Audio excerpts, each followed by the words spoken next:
What's going on, guys? It's Noob603 from Shustybang, and today I am bringing you some diffuse tips for noobs. Now, for those that aren't aware, one of the new game modes that we have in Battlefield 4 is called diffuse.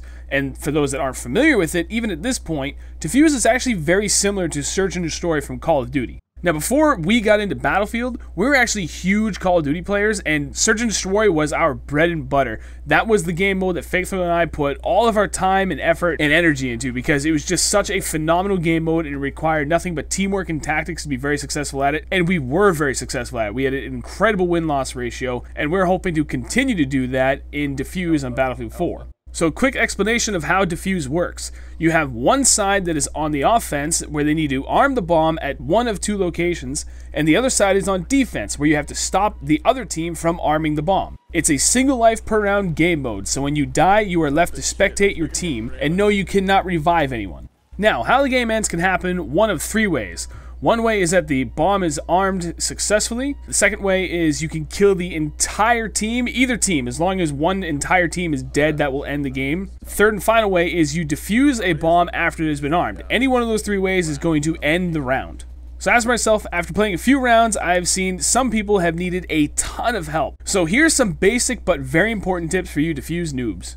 Now, I know this is going to sound very simple, but it's very, very important to say. This is not TDM where you run around guns blazing. Take your time, slow things down, and traverse the map with care. Every life is valuable. Also, every time you shoot, you show up on radar, giving away your position. Don't shoot unless you see someone. Tip number 2, don't hesitate. There's a timer on the bomb, and it does take a certain amount of time to defuse that bomb. Don't beat around the bush getting to it once you know the area is clear. Get to it and start disarming. If you don't disarm it before the armed timer is up, then it will still blow up. Think of it unlike Rush, where on Rush, even though if you had started disarming it and then the game went to 0 tickets, as long as you held on to that disarm, you could keep the round from ending and you could actually end the game. In Diffuse, it's a little different. If you don't start disarming and get through the entire disarm process before the armed timer is up, it will blow up and the round will be over and you guys will lose.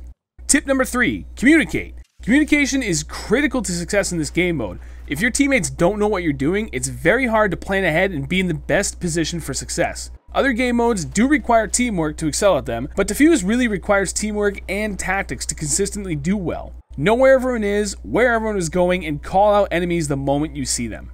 Tip number 4, know your heads up display. One of the most important things you need to keep an eye on is the player count. So down in the bottom left corner above your mini-map, you'll see an abbreviation for each team's faction and then a little number below. It's usually a 3-digit number. It should be 00 and then it could be 5, or it depends on what the player count is, but that's the number of players still alive on each team. When people start dying, you'll see that number decrease. So you can quickly refer to that and see how many people are left and adjust your game plan as necessary.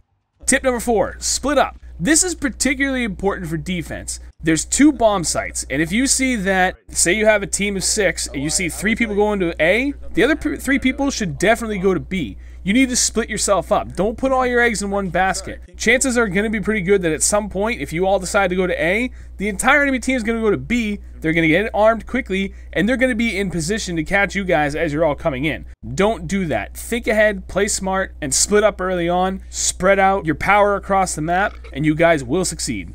Tip number 5, class selection and customization are important. This is not the time to be a sniper. Going in with a good silenced weapon is always an awesome choice for diffuse. Pick something that's suitable for close to mid-range, as that's where most of your engagements are actually going to happen.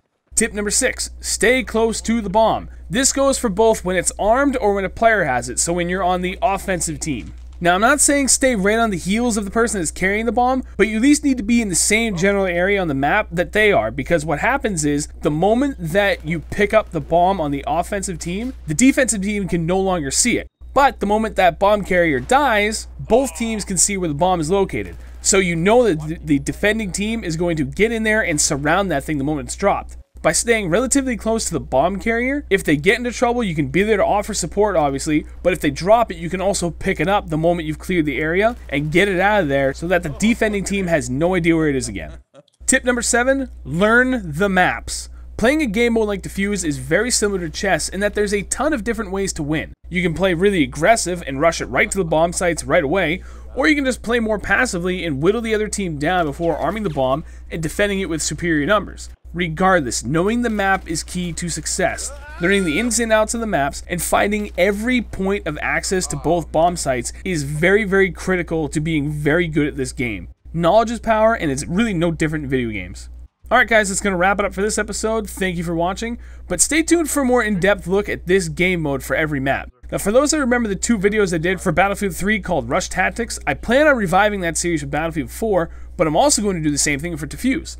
So for those unfamiliar with the series, I basically go over the whole map for a particular game mode, in this case Rush, and give in-depth tips on how best to attack or defend each set of bomb sites, or the MCOMs. I can actually see this being very, very helpful for Diffuse as well, so you can count on me doing those in the near future. Thank you guys for watching. If you could please leave a like and share the video, I would really greatly appreciate it. Other than that, thanks for watching. We'll catch you guys later.